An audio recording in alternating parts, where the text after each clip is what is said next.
graça e a paz do Senhor Jesus. Amém. Sejam bem-vindos em nome do Senhor Jesus. Louvado seja o Senhor pela sua bondade, por mais um dia que nos deu, por mais um dia nos sustentar, por mais um dia nos livrar, que nós nem temos noção dos perigos que nos rodearam, mas sabemos que este Deus é poderoso e operou em nosso favor. Amém? Vamos abrir o Salmo 119 e vamos ler no verso 137 até o 144. Salmo 119, do verso 137 em diante.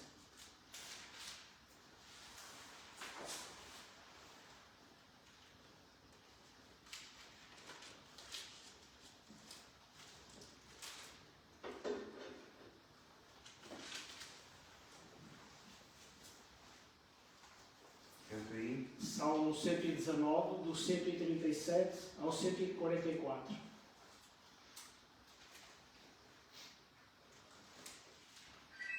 Amém? Diz assim no verso 137. Justo és, ó Senhor, e retos são os teus juízos. Os teus testemunhos que ordenaste são retos e muito fiéis. O meu zelo me consumiu, porque os meus inimigos se esqueceram da tua palavra. A tua palavra é muito pura, portanto o teu servo a ama. Pequeno sou e desprezado, porém não me esqueço dos teus mandamentos. A tua justiça é uma justiça eterna, e a tua lei é a verdade. Aflição e angústia se apoderam de mim, contudo os teus mandamentos são o meu prazer. A justiça dos teus testemunhos é eterna. Dá-me inteligência e vigor.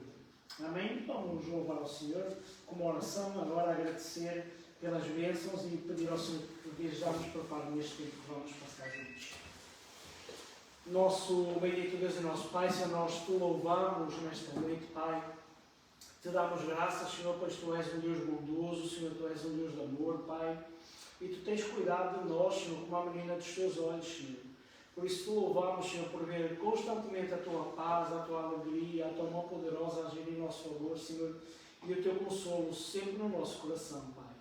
Por isso te agradecemos, Pai, e neste momento, Pai, te queremos agradecer mais uma vez pelo privilégio de, no fim de um dia de trabalho, no fim do nosso lidar, Senhor, da nossa labuta, Pai, nos dás o privilégio, Senhor, de podermos estar aqui reunidos na tua casa de oração para buscar a tua face.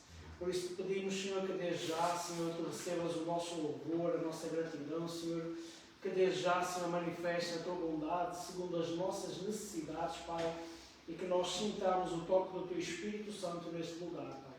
Por isso enche-nos de ti, Senhor, enche-nos da tua paz, da tua alegria, Pai, e fala ao nosso coração. Isto é o que nós te pedimos e desde já agradecemos no nome santo e bendito do Senhor Jesus. Amém, Senhor. Vamos então entoar um hino do louvor, reunimos-nos aqui para glorificar o teu nome. Amém?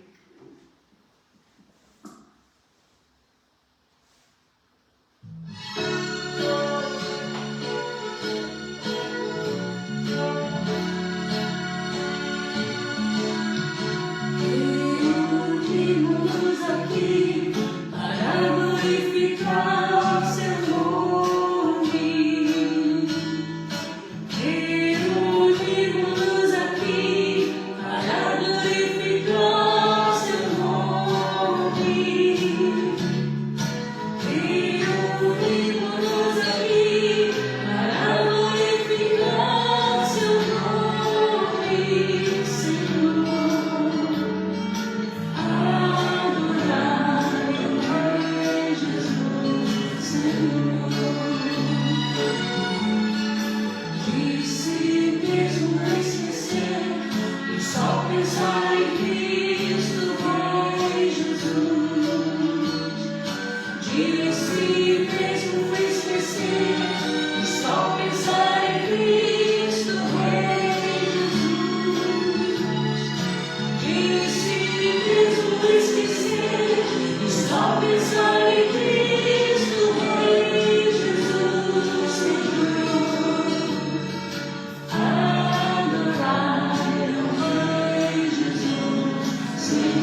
estarmos neste amor e nesta comunhão. Mas o que nos motivou a vir aqui é a presença do Senhor e o ensino da Sua Palavra. Por isso, que nós possamos sentir a presença deste Deus maravilhoso e que possamos ter sempre esta sensibilidade para o poder ouvir. Que esta seja a motivação correta. É bom estarmos em comunhão, é bom estarmos com os irmãos, é bom estarmos de mãos dadas, mas nós vimos porque o maior propósito é buscar este Senhor maravilhoso que é falar na nossa vida. Amém? Vamos entoar mais um hino. Renova-me.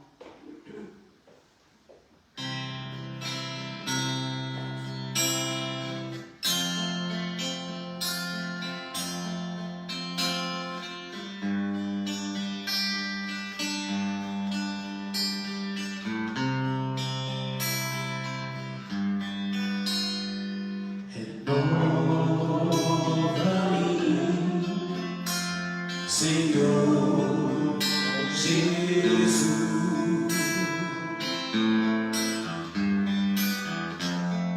já não quero ser igual. Renova-me, Senhor Jesus.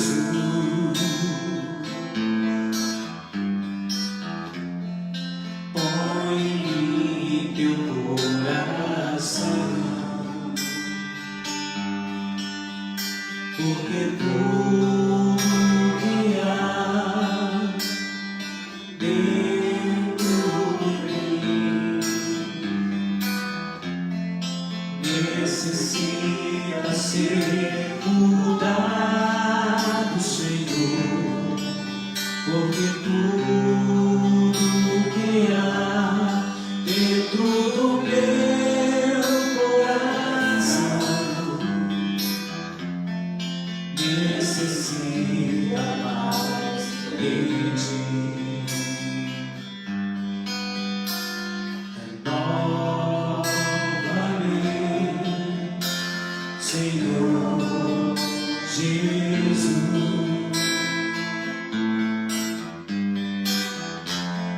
Já não quero ser igual.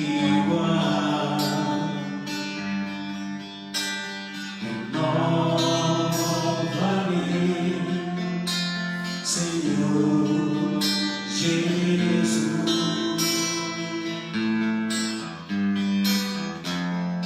põe em mim teu coração, porque tudo que há dentro de mim necessita ser mudado, Senhor.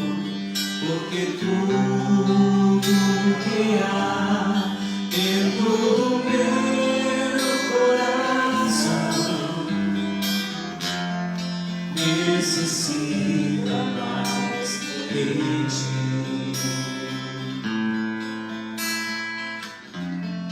Necessita mais de ti.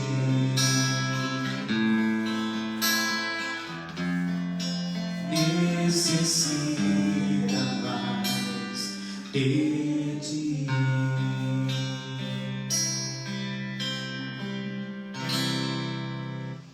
Amém. Os irmãos podem sentar. Renovam-me. Realmente nós precisamos ser renovados, transformados e mudados. Um pequeno comentário de um documentário que nós lemos diariamente, de uma leitura diária. Um certo homem um dia, e esta música faz lembrar esse episódio, veio à minha lembrança e eu queria partilhar com os irmãos. Um homem, um servo do Senhor, um dia foi ao hotel e ela percebeu-se uma jovem senhora que trabalhava na limpeza e ela andava muito atarefada. E ele perguntou-lhe: você costuma orar? E ela disse: caro Senhor, como é que eu vou orar? Tem tanta coisa para limpar, tanta coisa para arrumar, tanta coisa para organizar aqui, como é que eu vou ter tempo para orar? Ele disse: olha, então vou-lhe dar um conselho. Não é preciso orar muito. Todos os dias de manhã, quando você acordar, ore esta oração e ore tal e qual. Diga só: Senhor, salva-me. Não diga mais nada. faça esta oração ao levantar e esta oração ao deitar. O servo do Senhor foi-se embora, partiu para a sua labuta, passaram uns tempos e ele voltou ao hotel. Quando voltou ao hotel, perguntou por aquela jovem senhora. E ela tinha saído do trabalho, então ele, com curiosidade de saber como estava a vida dela, e ele perguntou onde é que ela morava. Então ele foi, viu onde é que ela morava, perguntou como é que ela estava. E ela disse, estava bem, mas agora já não posso mais fazer a sua oração. Mas porquê? Porque eu orava, porque não conhecia ao Senhor, mas quando você me disse que essa palavra estava nas Escrituras Sagradas, eu fui procurar esse texto e eu compreendi agora. Agora já não oro mais, Senhor, salva-me. Eu oro, Senhor, obrigado pela tua salvação que me alcançou. Então é isso, a renovação que nós precisamos, esse ânimo, esse transformar do nosso ser, para que a cada dia o Senhor reine sobre as nossas vidas e nós experimentemos esta graça salvadora dia após dia e nos alegremos do Senhor. Amém? Vamos orar agora pela Priscila e pela Mariana, que vão dividir em classe. Que o Senhor agora esteja também a dar graça e sabedoria e que elas possam aprender exatamente como nós. Amém? Vamos orar.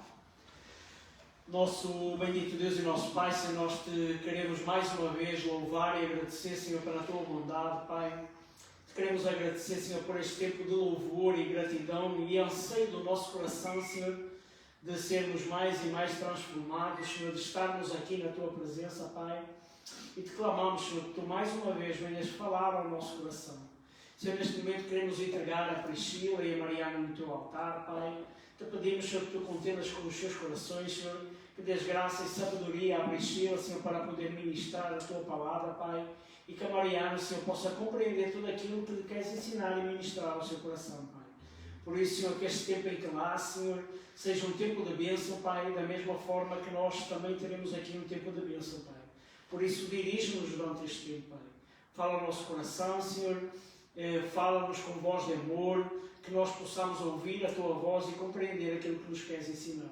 Também te pedimos que desde já, Senhor, repreendas toda a ação maligna no nosso meio, Senhor, seja em pensamentos, Senhor, seja, Senhor, em preocupações, Pai, seja noutra coisa que venha endurecer o nosso coração, Senhor, que tu repreendas no nome de Jesus, Pai, e que este seja um tempo, mais uma vez, maravilhoso, Senhor, em que tu semeias no terreno fértil do nosso coração.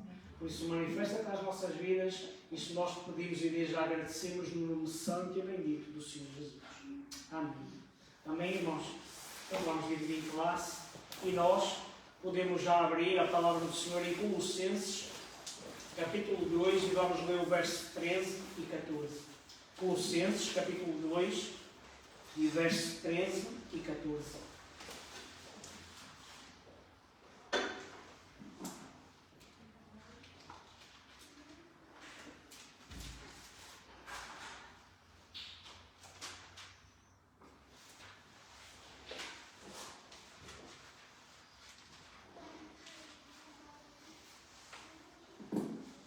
Colossenses, capítulo 2, e verso 13 e 14.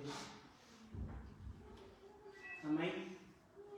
Diz assim: E quando vós estáveis mortos nos pecados e na incircuncisão da vossa carne, vos vivificou juntamente com ele, perdoando-vos todas as ofensas, havendo riscado a cédula que era contra nós nas suas ordenanças, a qual de alguma maneira nos era contrária, e tirou do meio de nós, cravando-a na cruz. Vamos ler outra vez.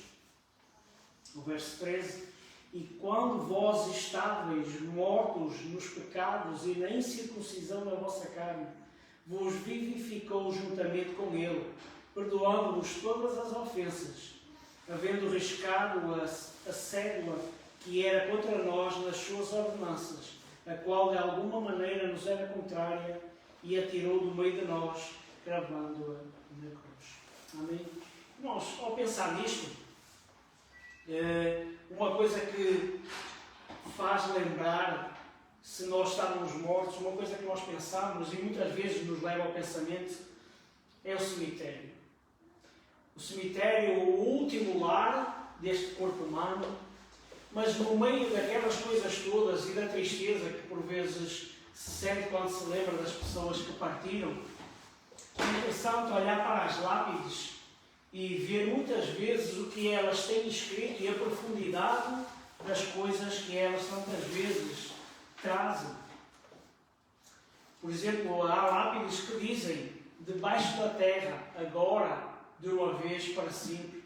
Olhamos para outras lápides e vemos estranhos, aproximem-se com gravidade, pois esta preenche a sua última cavidade. É interessante nós vemos como as pessoas são criativas e muitas vezes, consoante as suas profissões, os seus trabalhos, deixam alguma frase que tenta marcar a quem lê sobre essas coisas. Por exemplo, há quem escreva: aqui jaz aquele que servia às mesas. Deus finalmente conseguiu que olhasse para ele. Então são muitos os termos que nós vemos e que realmente muitas vezes nos atrai pensar nessas frases que estão escritas na lápide. Mas é interessante que uma vez um servo do Senhor, olhando para a sua vida e pensando como seria a sua inscrição, se hoje terminasse a minha vida, qual era a inscrição que eu queria na lápide da minha campa, como é que eu poderia preencher todas as coisas para que não houvesse engano. E uma das coisas que ele, depois de muito pensar, de muito meditar, ele chegou a uma conclusão. Ele diz que na sua lápide estaria escrito, e ele falhou, não conseguiu corresponder às expectativas. Irmãos, muitas vezes nós andamos na nossa vida e o que nós procuramos é colocamos patamares, colocamos expectativas e nós dia após dia esforçamos-nos para preencher esses padrões ou preencher as coisas que nós definimos, mas nós vemos que muitas vezes nós falhamos naqueles padrões que nós definimos para a nossa vida. Então acabamos quase que nos condenando a nós mesmos porque nós não conseguimos fazer aquilo que tínhamos planeado, aquilo que tínhamos previsto, aquilo que desejávamos. Ou se fizermos, não fizemos de forma tão perfeita como nós desejaríamos. Então o que vem para nós é esse tipo de pensamento e sentimento de que nós não alcançamos aquilo que nós desejávamos. Então, ao pensar nisto, a forma de viver de Deus é completamente oposta àquilo em que normalmente nós pensamos que é. Então, quando tudo o que nos fala na graça, muitas vezes nos soa de forma estranha. Porquê? Porque nós muitas vezes tentamos ser excelentes na nossa forma de viver. E esse é um problema. Nós muitas vezes colocamos expectativas tão altas que nós próprios não conseguimos corresponder a elas. Eu vou partilhar uma coisa com os irmãos e na altura, na minha ignorância, nos meus primeiros passos de fé, eu me senti num nível superior de santidade que olhava para os outros menosprezando. E os irmãos vão concordar porque quando me converti, então havia aquele ardor no meu coração, aquele desejo constante de ser perfeito, de ser santo, de buscar cada dia a transformação de vida.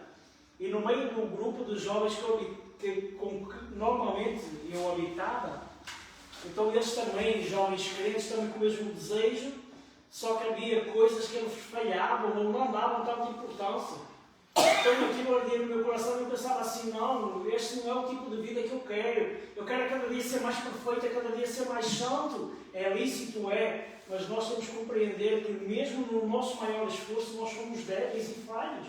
E nunca eu vou conseguir ser completamente perfeito aos olhos de Deus. A única coisa que eu vou conseguir ser perfeito é nas falhas e no meu pecado. Mas eu olhava e pensava assim, não, há coisas que eles não ligam, brincadeiras assim meio estúpidas, assim, isto não cabe na cabeça de um crente. Então, já não sou um grupo para andar comigo, porque eu desejo uma vida de santidade e essas coisas perturbam o meu coração. E tenho que perturbar o coração. Mas o que eu precisei compreender é que todos nós somos débeis e como este pastor diz que na sua lápide, se partisse agora, dizia que não conseguia cumprir as expectativas. Isso é o que acontece também muitas vezes na nossa vida. Nós colocamos as expectativas ou sobre nós ou sobre os outros tão alta que nós não conseguimos correspondê-las. Então, enquanto nós colocamos assim, Deus tem uma forma muito diferente de olhar para cada um de nós. Tem uma história que é do Richard Miller, que ele diz assim, que na sua primeira visita ao Reino Unido, à Inglaterra, ele demorou um pouco a habituar-se ao fato de um condutor se sentar na cadeira do lado direito e que os carros andavam do lado esquerdo da estrada. Então nós sabemos que em Inglaterra a condução é diferente daqui. Onde nós agora somos passageiros, na Inglaterra é o condutor. Então, como ele vinha de outro país, isso criou um pouco de confusão na sua mente. E ele lembra-se que um acidente que viu ao ver um carro, e quando olhou para o carro, o que é que ele viu? Sentado no banco da esquerda, viu um cão. E qual é o pensamento que veio sobre a sua mente? Céus, gritou ele, os britânicos até põem os cães a conduzir carros. Então conduzir para ele era muito assustador, porque estava habituado ao lado direito, as velocidades metia com a mão direita, ele conduzia do lado esquerdo com a mão direita, e agora inverteu tudo, ele está do lado direito e tem que colocar as velocidades na mão esquerda. Então isso trouxe muita confusão e muita dificuldade para ele no início, mas com o passar do tempo ele foi se habituando, e ele diz que como tinha que levar os seus 6 filhos e que confiavam nele, então mesmo apesar do seu temor e das suas dificuldades, ele foi trabalhando daquilo de tal forma que se tornou natural ele conduzir do lado contrário de que aquilo que ele estava habituado. Então muitas vezes o que acontece na nossa vida em relação à graça de Deus é que nós sentimos-nos assim, parece que nos sentimos desconexados. Porquê? Porque nós, a ideia que nos é mantida desde a nossa meninice é que nós, na realidade, temos que nos esforçar para alcançar alguma coisa.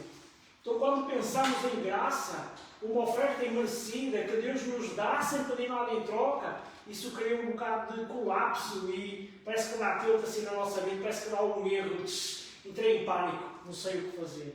E assim é o que acontece muitas vezes na nossa vida quando pensamos em graça, parece que é uma coisa estranha para nós. Mas com o passar do tempo, essa coisa estranha que era a graça se torna normal e nós passamos a compreender. Então o que nós conseguimos perceber na atualidade, e um estudo que houve no meio dos cristãos, 60% dos entrevistados eles admitiram que acreditavam que não cumpriam as expectativas de Deus para eles. Por outras palavras, os cristãos começaram a viver com uma febre de culpa na sua vida. E esse é o problema, irmãos. Quando nós temos a compreensão de que, na realidade, as expectativas que nós colocamos lá em cima não são cumpridas, existe um erro. Nós começamos a sentir culpados na presença de Deus. Começamos a sentir inferiorizados e começamos a sentir como indignos. E muitas vezes esse sentimento vem assolar o nosso coração e traz realmente um problema muito grave para a nossa vida. Muitas vezes podemos encontrar no meio, como a parábola do último estudo, ou nos sentimos como o filho pródigo, ou podemos nos sentir como o filho mais velho, que labuta, com o objetivo de alcançar alguma coisa, ou então desperdiçamos tudo o que nós tínhamos, desperdiçamos as nossas forças e buscamos fazer com que a nossa culpa, na realidade, desapareça. Então a motivação dos nossos esforços para evitar o pecado e para fazer o bem é um esforço saudável, é um esforço bom, mas na realidade é um esforço fútil, porque de alguma forma nós não precisamos fazer nada para ganhar ou para manter o amor deste Deus maravilhoso. Em vez de primeiro descansarmos no seu amor incondicional, nós buscamos trabalhar. Então nós invertemos os papéis. Nós devemos buscar descansar neste amor incondicional e tudo aquilo que fizermos deve ser motivado pelo amor. Mas o que acontece quando a culpa nos assola é que nós fazemos as coisas com o objetivo de buscar o perdão ou com o objetivo de agradar a este Deus. E nós temos a plena consciência que mesmo em tudo o que façamos, nós não fazemos nada bem da nossa parte, da nossa vontade, que seja agradável a este Deus maravilhoso. É isso que o apóstolo Paulo, ele tem compreensão. Vamos abrir em Gálatas, capítulo 4 e versículo 15.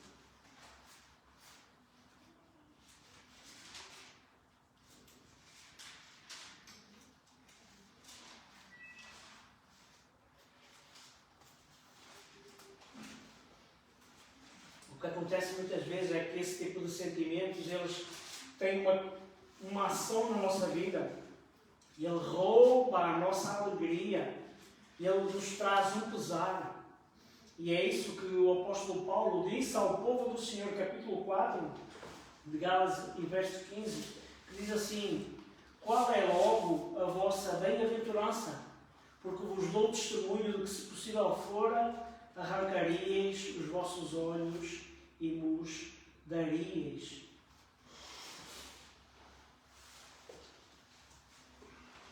O que ele enfatiza aqui é onde está a vossa alegria, o que é que aconteceu convosco, o que é que se passa na vossa vida que perdeste a alegria que estava no vosso coração. Este pastor Reich Miller, ele diz assim, que se lembra de uma vez em que, depois de se tornar cristão, depois de crer no Senhor Jesus Cristo, ele sentiu-se culpado. Era o seu aniversário de 19 anos, então ele tinha uma postura, buscava ter sempre uma postura adequada com a fé e com a crença que ele tinha. Mas naquele dia, desafiado pelos amigos, ele decidiu então se embriagar. Decidiu se embriagar e num quarto ele e os amigos estavam a beber. Até que um amigo disse: olha, vem aí o teu irmão mais velho. Qual foi a reação dele? Oh não! O que é que vai acontecer? Diz ele que na mente dele era como se tivesse aparecido agora o apóstolo Paulo e tivesse declarado que Jesus Cristo está à porta. Ele diz que entrou em terror. Então o irmão, aproximando-se do quarto, abriu a porta e quando viu, ele compreendeu logo o que se estava a passar. Então o irmão ficou desiludido, ele viu a cara do irmão desiludido pela ação dele. Então ele sentiu-se realmente pequenino, sentiu-se culpado, sentiu um peso sobre a sua vida. Mas o irmão, em vez de repreender, o que é que o irmão fez? O irmão pegou e deu-lhe um livro de um evangelista que diz assim, que era o plano do mestre evangelista para buscar com que ele transformasse realmente a sua vida. Em vez do irmão lhe puxar as orelhas, ele viu a cara de decepção do irmão, mas o irmão, em vez de repreender, deu-lhe este livro, o plano do mestre evangelista. E diz ele que só se queria esconder, que se tivesse um buraco, diz que a vergonha foi maior que se ele tivesse dado um puxão de orelhas. Então, muitas vezes é assim que nós nos sentimos. Quando olhamos para a nossa culpa, quando pensamos na nossa culpa, sentimos-nos realmente inferiorizados e sentimos-nos realmente como se fôssemos a pior criatura à face da terra. E esse sentimento traz sobre nós o quê? O roubar da alegria do nosso coração. Irmãos, uma coisa que nós precisamos compreender em relação à culpa. Quando nós pensamos na culpa, pensamos o quê? Logo o sentimento, não é?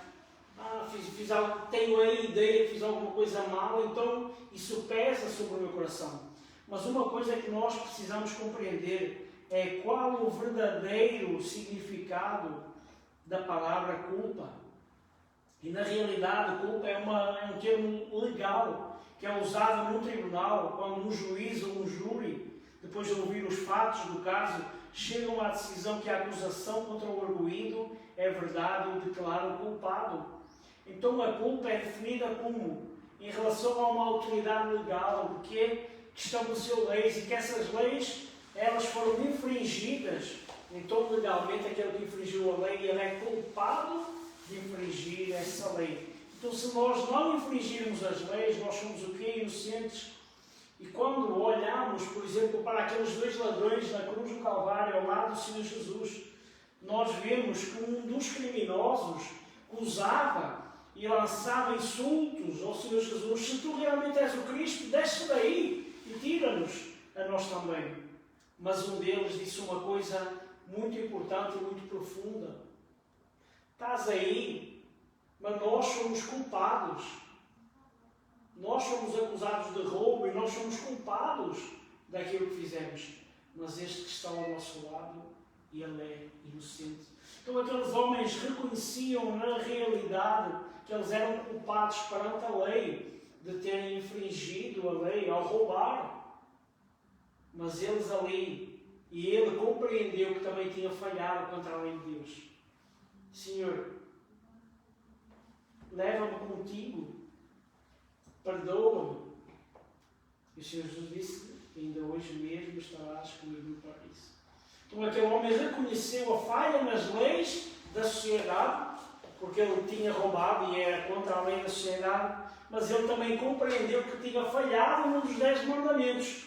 Não roubarás. Então ele tinha ofendido a Deus e tinha rompido com a lei de Deus.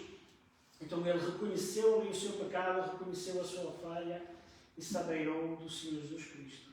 Então uma coisa que nós precisamos compreender é que sentimento muitas vezes é enganoso. Nós muitas vezes temos a ideia que nós não fizemos nada de errado perante as leis, mas às vezes há alguma coisa que vem no nosso coração que parece que nos acusa, que nós falhamos ou falhamos com Deus. Então nós não nos podemos deixar seguir pelos sentimentos. Porquê? Porque enganoso é o coração do homem e enganosos são os sentimentos. E muitas vezes o inimigo das nossas almas, ele utiliza os sentimentos para nos enganar. Quando nós temos a ideia que pecamos ou que desobedecemos alguma lei moral de Deus, bem esse sentimento de tristeza, de amargura ao nosso coração. E normalmente o que é que acontece? Por nós nos deixarmos levar pelo sentimento, então nós temos tendência a esmorecer, enfraquecer, a afastar-nos de Deus. Mas o que nós precisamos compreender é que muitas vezes esses sentimentos são enganosos, não são reais e nós na realidade não infringimos nenhuma regra nem desobedecemos contra Deus. Agora, se nós conhecemos a palavra de Deus e a palavra de Deus diz não furtarás, ou não insultarás, ou não dirás falso testemunho e nós fazemos, então não é pelo sentimento que nós nos devemos guiar, mas pela certeza que nós rompemos as leis. Então é este sentimento de culpa que tantas vezes vem para nós temos que ter consciência se realmente ele é verdadeiro ou se é um sentimento que nos pode enganar a nós mesmos. Então a verdadeira culpa ela não vem de sentimentos, mas vem de fatos que aconteceram. Então os nossos sentimentos eles não são fiáveis para nós descansarmos nele como um barómetro da nossa culpa. Mas nós, será que somos culpados? Temos verdadeiramente culpa? Podemos, na realidade, ser cidadãos que cumprem as leis, inocentes para as leis da terra.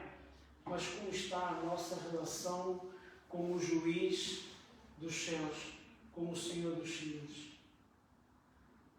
Antes de nós respondermos esta pergunta, nós precisamos compreender, primeiro, a santidade do nosso Deus.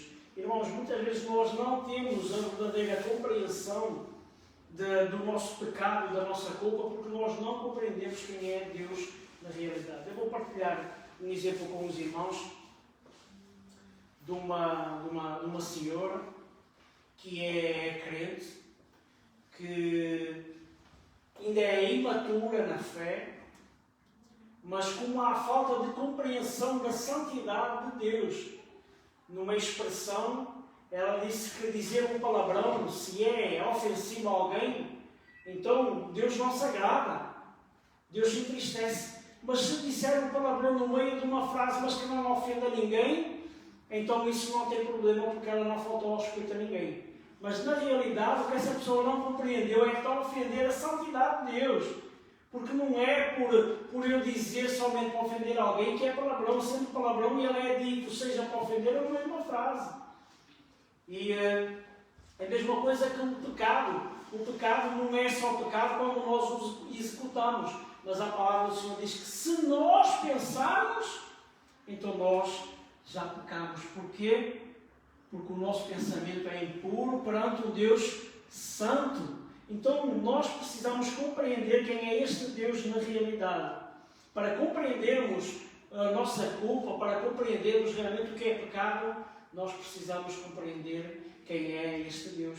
E quando olhamos para as Sagradas Escrituras, várias vezes nós vemos a definição que Deus é um Deus santo, santo, santo, para nos fazer compreender o tamanho da santidade deste Deus.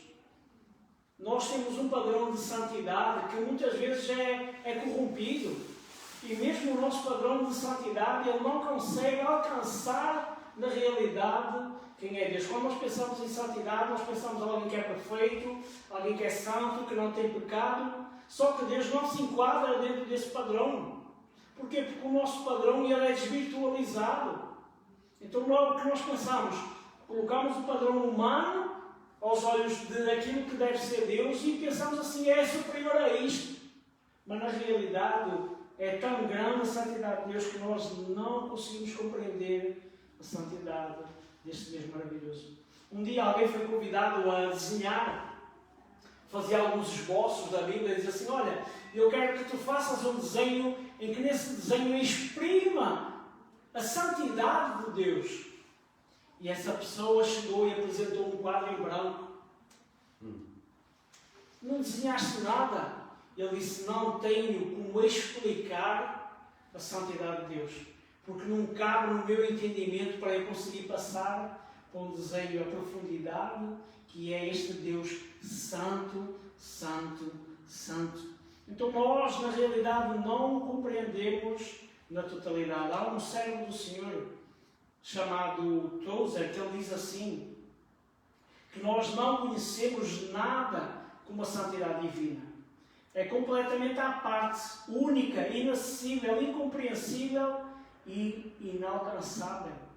Então, nós não conseguimos compreender realmente essa santidade, essa perfeição desse nosso Deus maravilhoso. Então, sabemos uma coisa sobre a santidade de Deus, é que Ele não consegue tolerar ou esconder ou dizer que o pecado não importa. Irmãos, nós na nossa santidade, naquilo que consideramos santo, muitas vezes nós colocamos os padrões sobre isso. Há coisas que se não ofende, que se não magoa, que se não faz. Então isso aí não tem importância, como disse aquela jovem senhora.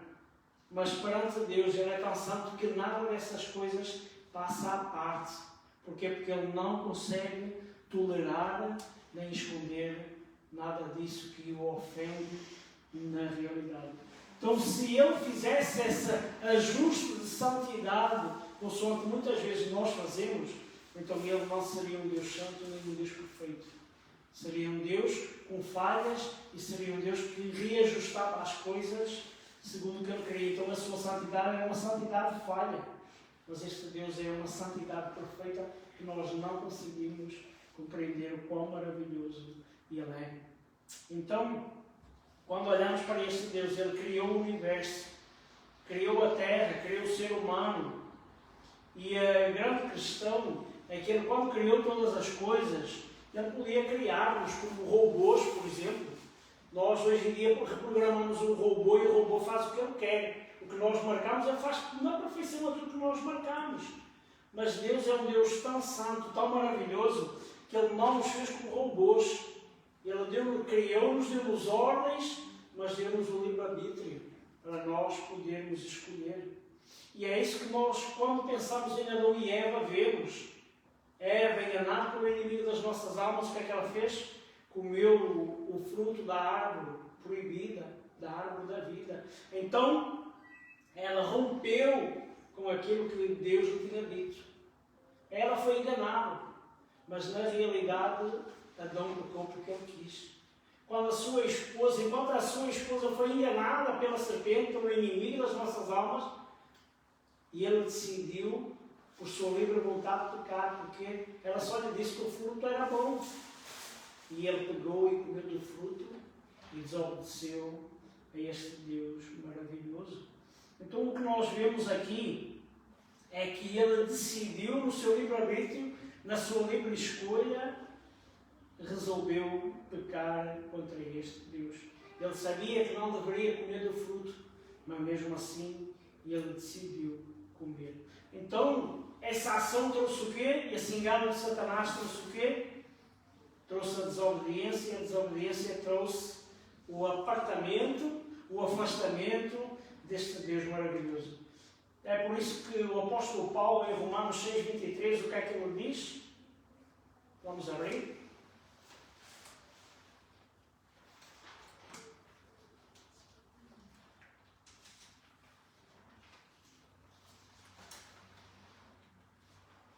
Eu vou pedir ao Daniel que leia Romanos, capítulo 6, versículo 23.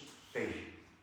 Capítulo 6 de Romanos, versículo 23. Porque o salário do pecado é morte, mas o dom gratuito de Deus é vida eterna, em Cristo Jesus, nosso Senhor. Então a consequência da desobediência foi o quê? A morte. O salário do pecado é a morte. Então Adão, a partir daquele momento, ele ficou com verdadeira culpa perante este Deus santo. Porquê? Porque ele quebrou a lei deste Deus. Não comerás. Tens tudo, usufrui de tudo que a terra te dá. Estás à vontade. Mas não comas do fruto da árvore. Então ali ele desobedeceu, e a desobediência trouxe a morte. E a morte trouxe como consequência, não a morte física, mas o apartamento, o afastamento deste Deus. Então é importante nós pensarmos que a partir dali ele foi considerado culpado. A partir dali o seu relacionamento foi quebrado e ele perdeu a vida espiritual a qual Deus lhe tinha dado. Então, ao pensar nisto, em muitas línguas, as palavras pecado e dívida, elas são iguais. No grego, a palavra dívida e pecado tem o mesmo significado, ou é a mesma palavra que dá significado aos dois. E é por isso que muitas vezes, quando olhamos para a oração do Pai Nosso, nós conseguimos ver uma diferença. Porque algumas dizem, Pai Nosso, Pai, perdoa os nossos pecados, e outras dizem, Pai, perdoa as nossas dívidas, como nós perdoamos a quem nos tem ofendido. Então a palavra em si é a mesma coisa. Pecado é na realidade que nós estamos em dívida para com este Deus maravilhoso. Então se alguém é considerado culpado num tribunal humano, o que é que acontece? Ele vai ser multado ou vai apanhar um tempo de cadeia, mas essa dívida, essa certidão de culpa, ela tem que ser paga. Interessante que no tempo dos romanos aconteceu uma coisa: quando a pessoa ia presa, o que era escrito no papel era qual era a sua dívida ou qual era a sua culpa. Definido o tempo de cumprimento de cadeia, essa folha era colada da porta, da grade da cadeia. Então chegavam lá e diziam: a irmã Maria dos Prazeres está presa porque roubou, porque não sei o quê. Então apanhou X anos e ao fim dos X anos a sua dívida está paga e ela pode sair livremente.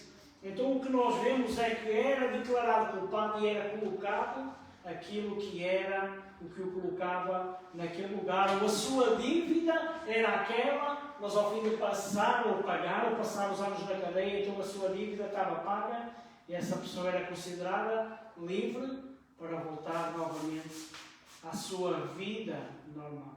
Então, quando nós olhamos para a justiça, nós temos constantemente o hábito. Qual é o símbolo da justiça?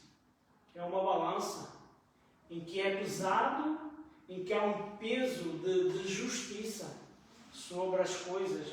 Então o que é que nós vemos do lado? Vemos o nosso pecado, do qual não há nada que possa fazer com que ele deixe de estar colocando a balança no fundo.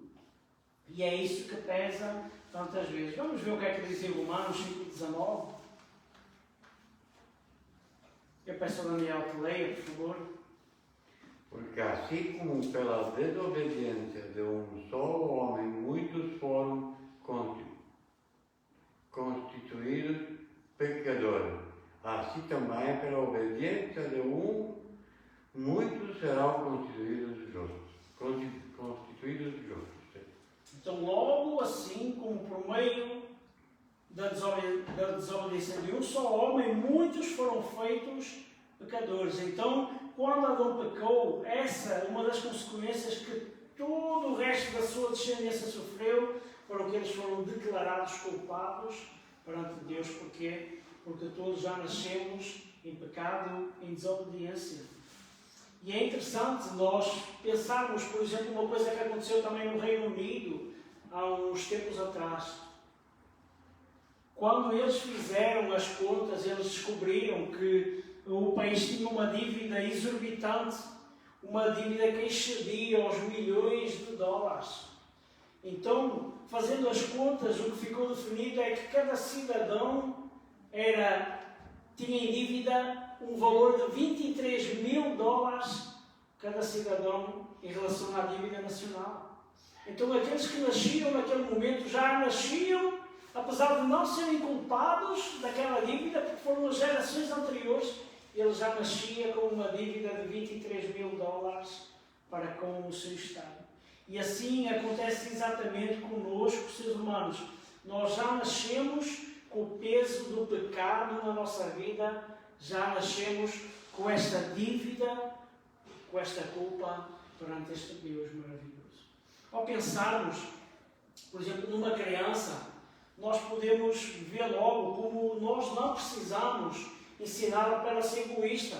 Nós só precisamos ensiná-la a aprender a partilhar. Se nós pusermos uma criança em frente às coisas, então elas parecem que já nascem com algumas leis.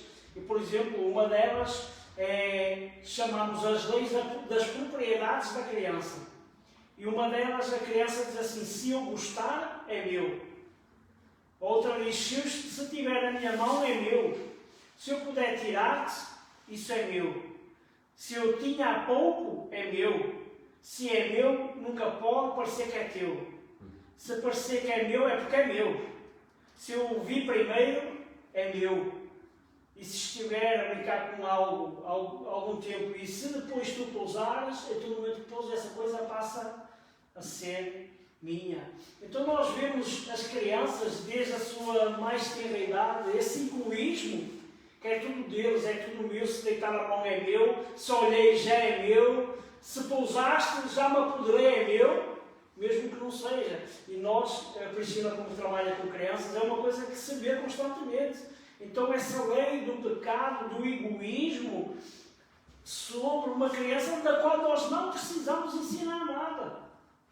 Ela parece que já nasceu com essas leis no seu coração de rompimento. É interessante, uma altura a vermos um servo do Senhor que lidava com crianças, e ele diz-nos: a criança começa logo a mentir em tenra idade. E nós temos aquela ideia de uma criança que é alguém imaculado, que é alguém que não compreende o pecado. Mas na realidade, irmãos, com facilidade nós vemos uma criança chora quando? Nós partimos do princípio que se chora ou porque tem a fralda suja ou porque tem com alguma dor, mas não. A criança chora porque está irritada, a criança muitas vezes chora porque quer que peguemos ao colo e então está-nos a enganar com o choro, está-nos a ludibriar, a pensar numa coisa: será que está com dor, será que está suja? Uma pessoa vai, ela só quer colo, mas a forma dela se expressar é o choro, e o choro leva-nos ao engano. Então ela sabe que através do choro nos consegue ludibriar e enganar.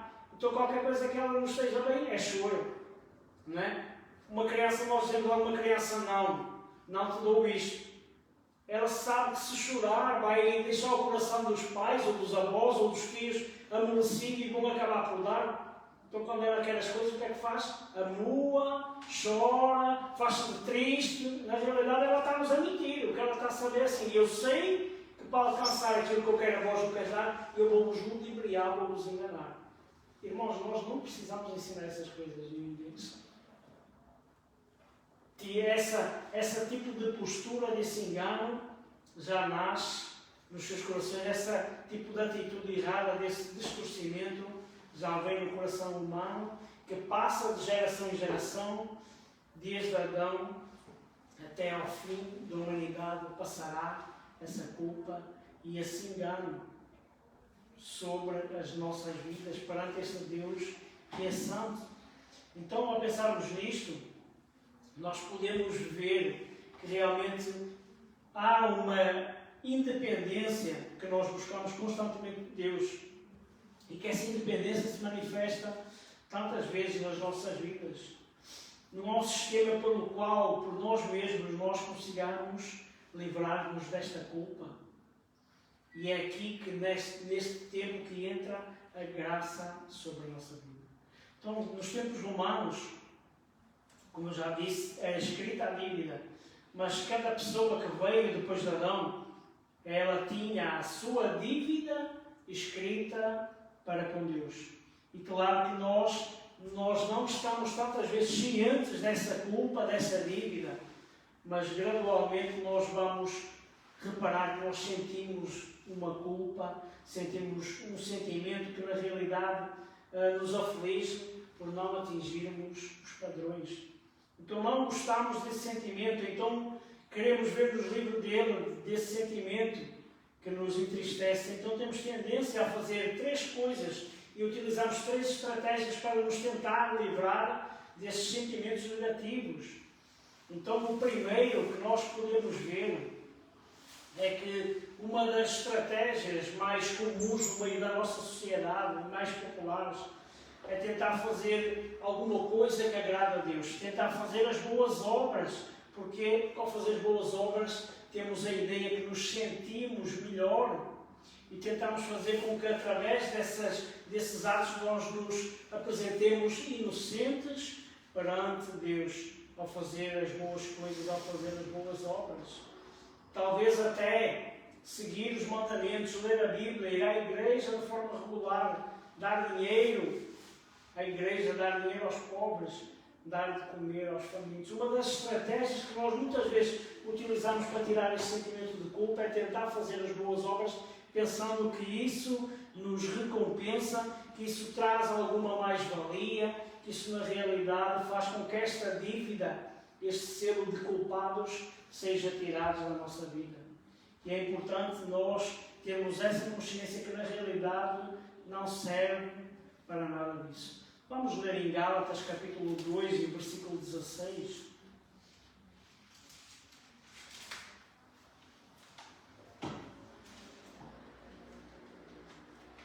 Eu vou pedir ao Daniel que leia, por favor. Sabendo, contudo, que o homem não é justificado por obras da lei, mas sim pelo fé em Cristo Jesus. Temos também criado em Cristo Jesus para sermos justificados pela fé em Cristo e não por obras de lei, pois por obras de lei nenhuma carne será justificada. Então o apóstolo Paulo nos diz que ninguém é justificado pela prática da lei e ninguém é justificado pela ação da lei em si.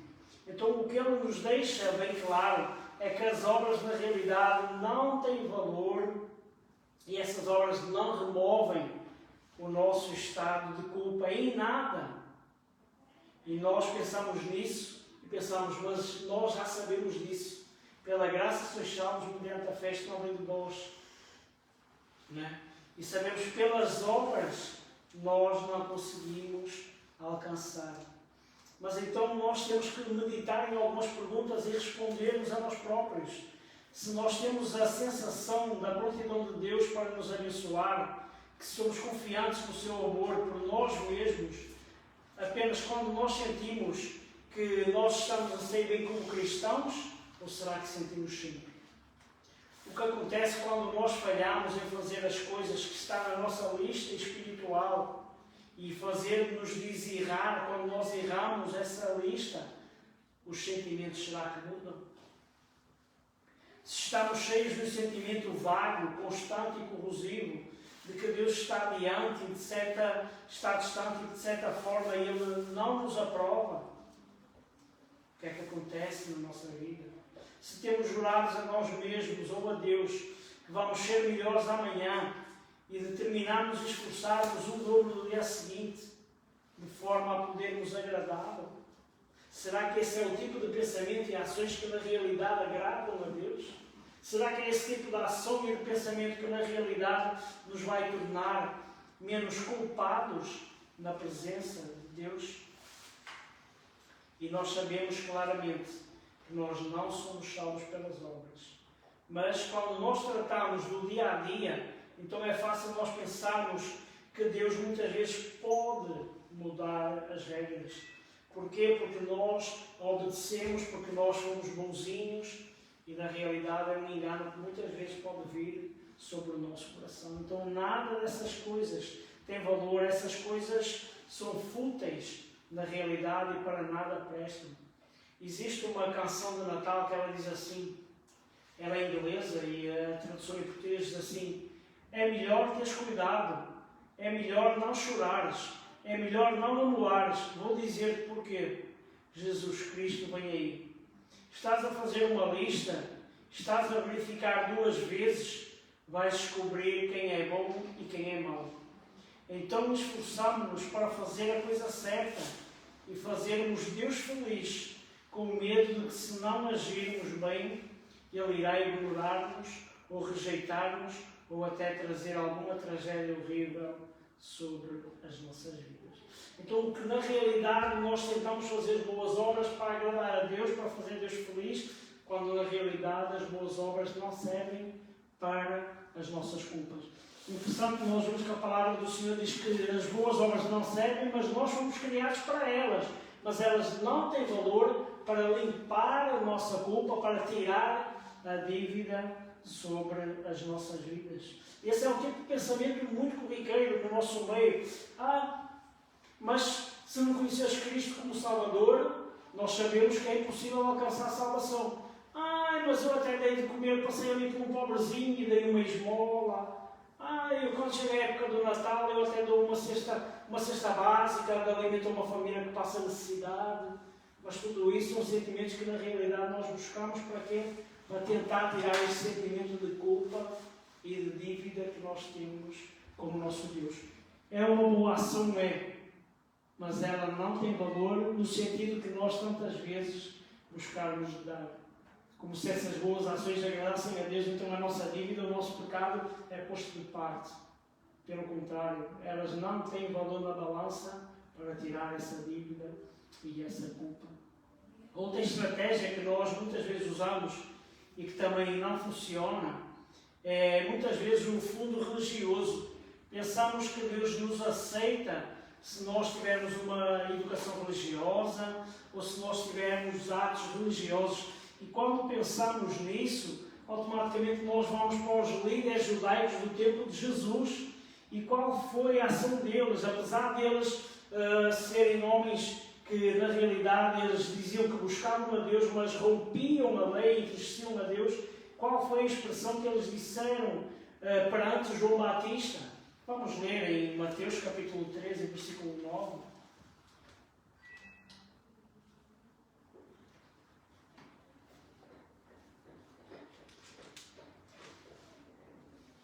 Eu vou pedir ao Daniel que leia, por favor. 13 ou 13? 13. Capítulo 3, versículo 9. Não. E não querias dizer dentro de vós mesmo, temos por pai Abraão, porque eu vos digo que mesmo destas pedras Deus pode suscitar filhos de Abraão. Então o que eles estavam a dizer para João Batista e com Jesus Cristo é que eles eram filhos de Abraão. Então nós temos Abraão como pai. Então o que eles estavam a dizer era assim, automaticamente assim, nós temos uma imunidade, porque nós somos do povo eleito, nós somos filhos de Abraão, então nós somos um povo que apesar do pecado, Deus não nos condena, porque nós somos de uma linhagem do povo escolhido. Mas é interessante ver o que João Batista também lhes respondeu. João Batista disse que se Deus quiser, até das pedras, ele fazia filhos de Abraão, se ele assim o quisesse. Então é interessante nós olharmos para isso e pensarmos que não é por sermos religiosos, que não é por cumprirmos algumas coisas que isso nos torna inculpáveis diante de Deus. Pelo contrário, isso não nos torna como os judeus procuravam e como estes líderes judaicos procuravam esta imunidade. A mesma coisa é sobre nós. Não é por eu dizer que sou cristão, não é por eu dizer que amo a Deus, que na realidade isso serve como desculpa ou imunidade sobre a minha culpa ou sobre o meu pecado. E é interessante que o apóstolo Paulo chegou a essa conclusão muito rapidamente. Vamos ler em Filipenses capítulo 3, e versículo 4 a 6.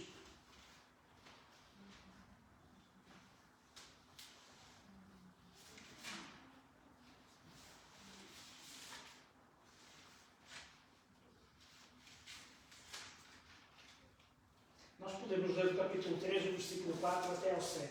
Peço a Daniel que leia, por favor. Filipenses. Sim. Se bem que eu poderia até confiar na carne, se algum outro julga ou puder confiar na carne, ainda mais eu. Circuncidado o 8º dia da linguagem de Israel, da tribo de Benjamim, hebreu de hebreus, quanto a lei foi pareceu. Quanto ao zelo persegui a igreja, quanto a justiça que há na lei foi irrepreensível.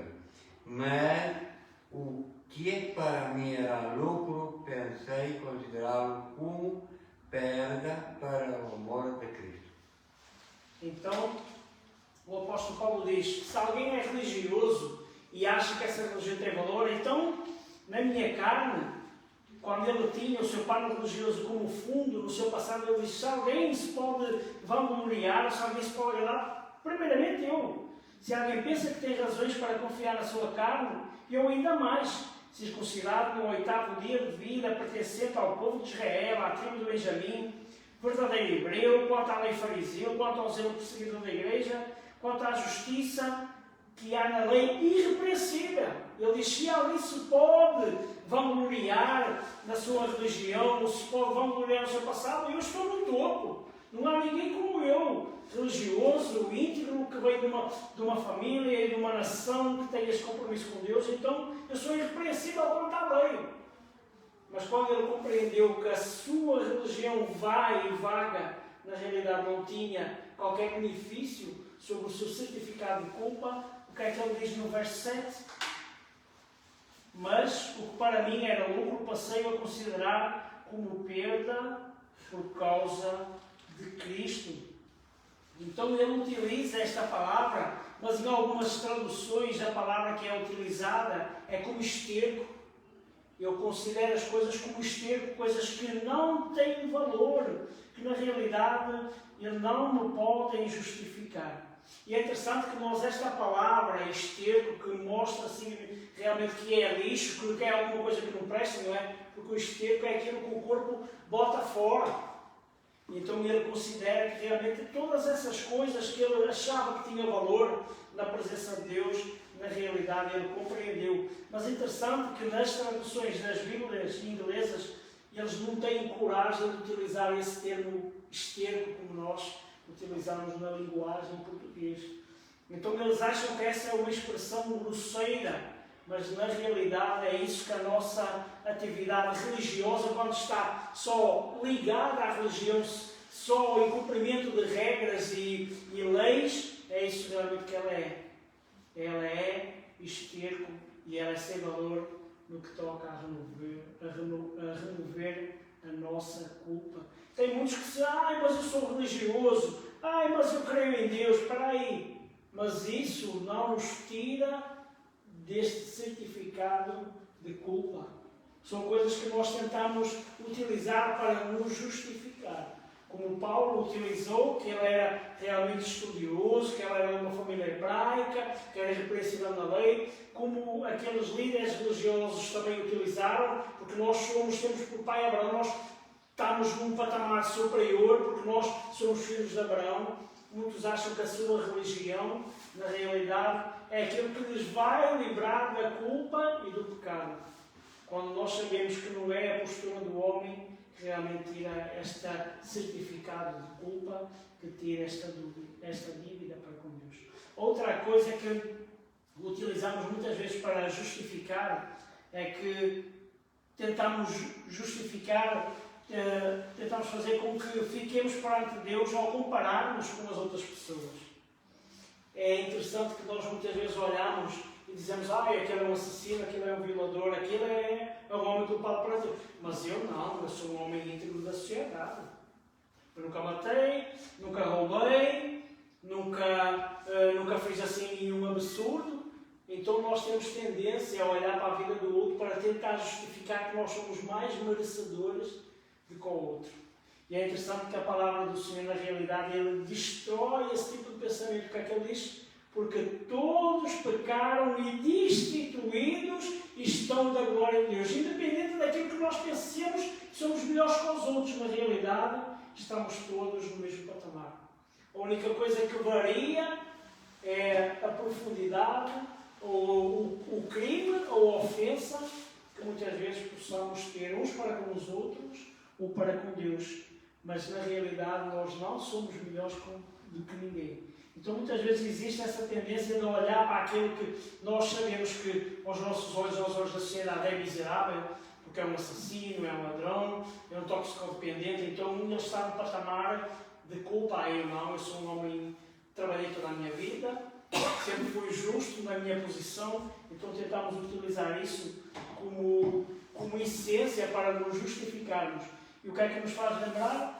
Faz-nos lembrar daquela passagem entre o fariseu e o publicano. O fariseu batia no peito, eu sou digno, oh Senhor, agora aquele publicano que está no fundo, aquele miserável pecador, aquele não é digno de entrar na tua presença. E muitas vezes nós tentamos tirar a nossa culpa, tentando na realidade exaltar-nos em relação aos outros. Mas a palavra do Senhor diz que aquele que se exalta será humilhado e quem se humilha será exaltado. Então todas estas coisas são justificativas que muitas vezes nós utilizamos para tirarmos este sentimento de culpa.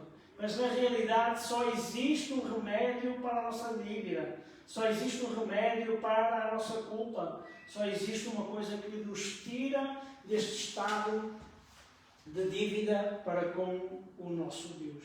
Vamos abrir novamente em Colossenses capítulo 2, versículo 13 e 14, o texto que abrimos no início.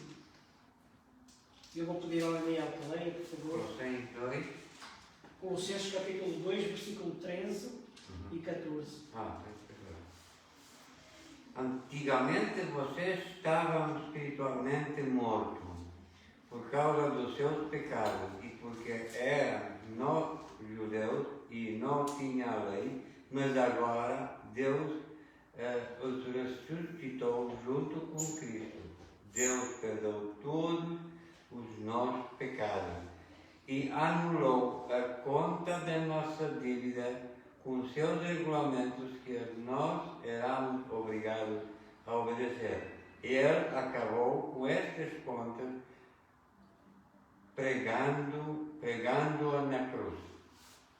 Então o que nós compreendemos é que a única forma de nós termos a nossa culpa ou a nossa dívida perdoada é através de Jesus Cristo, o qual pregou sobre a cruz a nossa dívida, o qual rasgou a nossa certidão de débito em relação ao nosso Deus.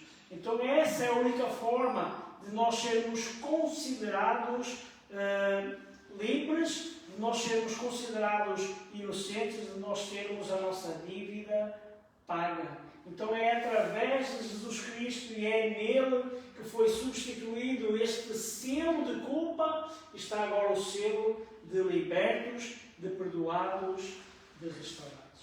Amém? Irmãos, nós vamos ficar por aqui, para a semana continuamos, já são 10 menos 10, mas é bom nós pensarmos nisto, o que é culpa, não é um sentimento, é uma certeza que nós falhamos nas leis, e pensarmos em todas estas justificações que nós tantas vezes procuramos e que a nossa sociedade busca para não sentir o peso da culpa ou de dívida para com Deus.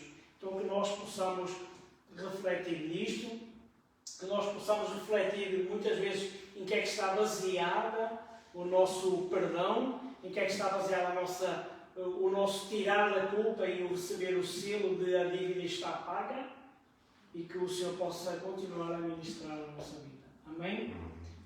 Vamos orar. Nosso bendito Deus e nosso Pai, Senhor, nós te louvamos, Senhor, pela tua palavra, Pai. Te agradecemos, Senhor, porque nos fizeste refletir, Senhor, sobre o verdadeiro significado da culpa, do pecado de dívida, Senhor. Que não é um sentimento, Senhor, mas é na realidade o rompimento, a desobediência às leis morais, Senhor, que tu nos dás, Senhor, e que tu buscas que nós ponhamos em prática na nossa vida, Senhor. Por isso, Senhor, nós te pedimos perdão, Senhor, por tudo aquilo que temos feito que tem desagradado, Pai. E te queremos pedir perdão, Senhor, porque muitas vezes, Senhor, nós baseamos a nossa postura, Senhor, a nossa ação de culpa, Senhor, em ações, em pensamentos, Senhor, em justificações que na realidade de nada têm valor, Pai. Mas é no Teu Filho Jesus Cristo, através do Seu sangue derramado na cruz do Calvário, que a nossa dívida foi paga, Senhor, que nós somos declarados inocentes, Pai. Esse é o único caminho, Senhor, esse é o único preço que nos pode tirar desta dívida e deste selo de culpa, Pai. Por isso nós te pedimos, Senhor, que Tu manifestes a cada dia mais e mais ao nosso coração a ação do Teu Filho, Senhor Jesus Cristo, Pai, e que nós possamos aprender a amar cada dia mais e mais, Senhor. Ensina-nos a buscar, Senhor, ensina-nos a conhecer-te, Pai, e que verdadeiramente nós te reconheçamos como Senhor e Salvador das nossas vidas.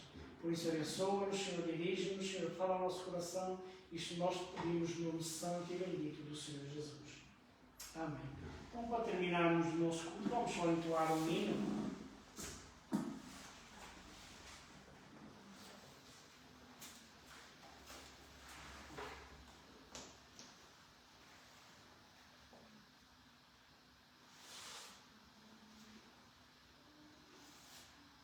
Mas é interessante, enquanto procuramos o hino, é interessante ver como a maioria das pessoas se sente justificada perante Deus quando faz essa comparação, não é, em relação aos outros.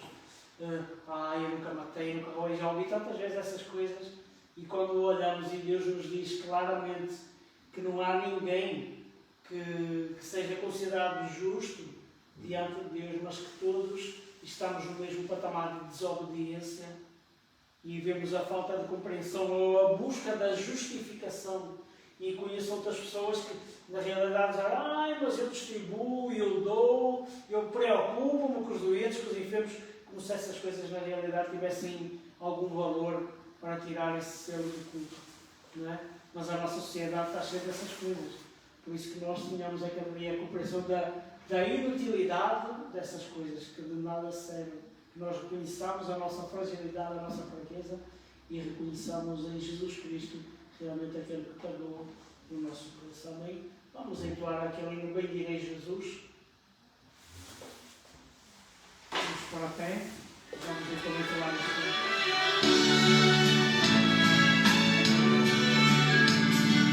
Louvarei meu guia sábio, louvarei, bendirei com alma e lábio, bendirei Jesus. Aleluia, louvar Jesus,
pedir à nossa Maria dos Prazeres que nos faça em oração, que agradeça a Deus por este culto e que o Senhor também nos prepara o culto domingo, que será domingo de ceia, em que nos lembraremos deste sacrifício maravilhoso. Então, às 10 horas do domingo estaremos cá e depois eu darei a bênção apostólica. Amém? Querido Pai, damos-te graças nesta noite, porque estamos na tua presença. Obrigado, Senhor, que tu falaste, continuarás a falar, através da tua palavra, que é santa, que é viva, que é eficaz, que nos limpa, que nos purifica, que nos santifica. A tua palavra, meu Senhor, oh, que é doce ao nosso paladar, que é pura. Pai Santo, dá-nos graças por ela, te damos graças por teu servo que está na frente, Senhor. Que tu uses, Senhor, que uses os teus servos, Senhor, com o teu poder, porque há muito que fazer. O Senhor chamou aquele servo parcial do Senhor, que estava pronto, Senhor amado, que eles sejam usados por ti, orientados por ti, guardados por ti, sustentados por ti, não só João e a Priscila, mas muitos como ele, Senhor, como eles que têm desejo de levar ao mundo a tua palavra, para que haja realmente conhecimento de ti, Senhor. Pai Santo, damos graças por continuarmos na tua presença, por esta semana que está a chegar ao fim, de trabalho e de luta. Meu Senhor, agora prepara-nos para o culto do domingo, Senhor. Que realmente o Senhor continue a trabalhar, a falar e a trabalhar nos nossos corações, para que o teu nome seja glorificado, conhecido e exaltado, Senhor. Obrigado pela tua presença em nós e obrigado, Senhor, pela tua presença. Nós estamos no meio do teu, quando estamos juntos, reunidos, e tu prometes que estás connosco, Senhor. Que tu seja para a tua honra e glória, querido Pai, em nome de Jesus, a tua grandeza. E ao Senhor, e obrigado pelos teus favores que tens dado ao teu povo, e pelo conhecimento, pela sabedoria, Senhor. Usa-nos com a sabedoria do alto, com a orientação do alto, porque sem ti nada podemos fazer. Senhor amado, nas tuas mãos encomendamos tudo, a tua igreja, o teu povo, e nós estamos aqui presentes, os nossos familiares, está tudo no teu altar, Senhor. E te agradecemos por todas as coisas, em nome de Jesus. E que a graça do Senhor Jesus, o amor de Deus Pai e as doces consolações do Espírito Santo sejam conosco agora eternamente, e nós dizemos amém. Então que o Senhor nos continue a abençoar e a falar ao nosso coração. Amém.